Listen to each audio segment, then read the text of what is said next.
Hey guys, Crystal here. I wanted to give you guys some quick black tank tips.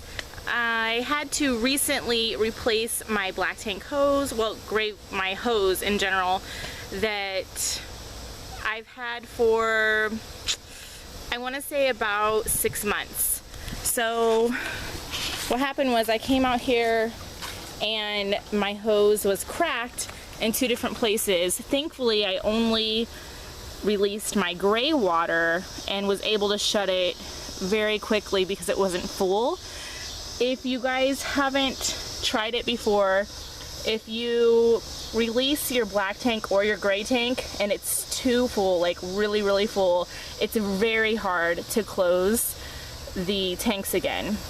So anyways, my hose was cracked in a couple places. I went out and bought a new hose. By the way, this is my favorite hose. It is the flexible hose. So it's 15 feet and you can scrunch it up in places. So the other hoses, I felt like you couldn't do that. I think it's like the Rhino Flex hose. That's what this is. So it's my favorite. The previous one I had before that was not the Rhino Flex and I did not like it at all. This is my 3rd hose in 2 years. Now I have met some people that have had hoses that have lasted a good 5 years. So if you can't tell, I do not have a hose like stand, one of those things that raises the hose off the ground. If you look at my neighbor's hose, you can see that they properly have theirs up off of the ground. So I have, after doing some research, found out that having your hose on the ground only makes it crack more and more fragile.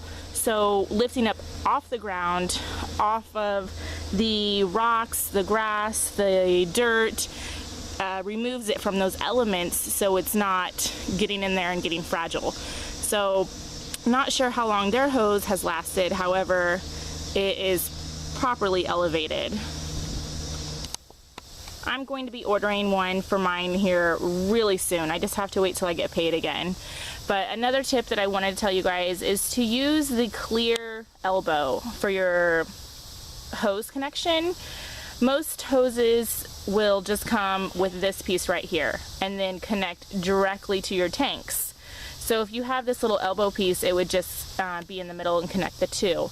I have found it extremely useful. I know that some people probably think that it's gross. It's not gross. I mean, this is all a part of your body, and you know, the gray water is dishwater, bath water, all that stuff. So being able to see when my black tank is clean has helped me so much in getting rid of odors, making sure that we're not having a gross, nasty tank.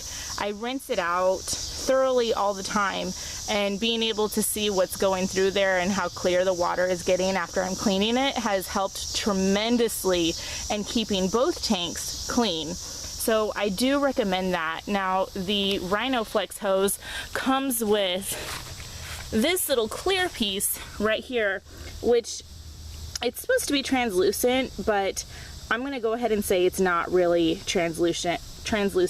You can see stuff going through there, but you can't really see the color and things that you should see in there. So I highly recommend, even if you get the Rhino Flex hose with that translucent part, that you get a clear elbow connected straight to your black tank and your hose. It will help you a lot, trust me on this. So also, one thing that we do not do is we don't leave our gray tank open. A lot of people do. This is a personal choice. You know, there's no right or wrong with this, I don't think. However, you do want to leave your gray or your black tank closed until it's at least halfway to 75% full.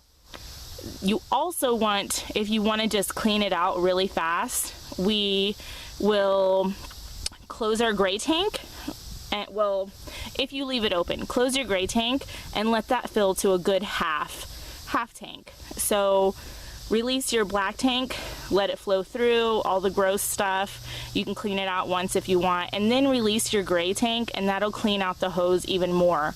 So this actually looks dirty, but it's all on the outside. It's just dirt from the outside, so don't get freaked out, people. Anyways, that is what we do. There is no right or wrong for leaving your gray tank open. However, do not leave your black tank open. Just don't do it. All of these solids will settle at the very bottom of your black tank and you will not be able to get them out.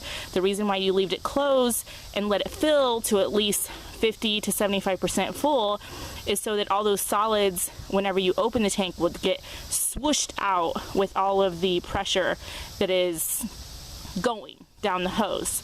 So that is my tip on that. Also, this is my roof. Sorry that it's really actually pretty dirty. I'm gonna have to get up here and clean this before I leave next month. But we replaced our black tank vent. Now this is what the black tank vent looked like before I took it off. That is what comes with your RV. Typically on all RVs, that's what it's gonna look like. So taking it off, very, very easy. You can YouTube it, lots of videos on there. It does not, the ones that come with your RV do not ventilate very well at all. I started having issues in, let's see, gosh, probably a year ago with the black tank smelling, and the odor was just really gross. So I looked up online. Finally, I replaced it with this. Now this is bought from Walmart. It's about $15 to $18. I can't remember, but it's under 20 for sure. This twists and turn, that little shark looking piece, the very top piece, will twist and turn with the wind and the smells will go out. I can tell you 100% it has made a difference. It's a Camco little RV piece for your black tank or gray tank hose. I will actually be replacing this one with the same vent. I just need to eventually do it, but it has made a world of difference for the smell on the inside. If your tanks are not properly ventilated, it's just going to creep back inside the RV. So if you have, you know, under 20 bucks extra, go ahead and get that and change it out. I recommend it for all RVs. Last tip I'm going to tell you guys about the black tank is that when you travel, right before you leave your campground or your boondocking place, I would put, gosh, at least a half a cup, maybe a little bit less, of Blue Dawn dish soap inside your toilet. Stick it in there and then fill it up with a good 5 gallons, maybe a little bit more than 5 gallons, so that when you're driving, it's all swooshing back in there, back and forth, and breaking up any kind of solids or any kind of gunk that's in there. I have done this every single time I leave a campground or any like boondocking place. I do that every single time. I fill it up and with a good 5 gallons or so and put in the Blue Dawn dish soap, and my tank is like clean, super clean. When I dump it, it's all soap suds that come out and some little gunk comes out. It's really, really nice to know that my tanks get clean just because I'm driving and all the stuff in there is swishing back and forth from the stop and go that I'm doing when I'm driving. So highly recommend that. Even if you feel like your tank doesn't need it, I feel like it's good to always keep your black tank clean because it's the one that stinks the most. So that's all I got for you guys today. Thanks so much for watching. Love you guys. Bye.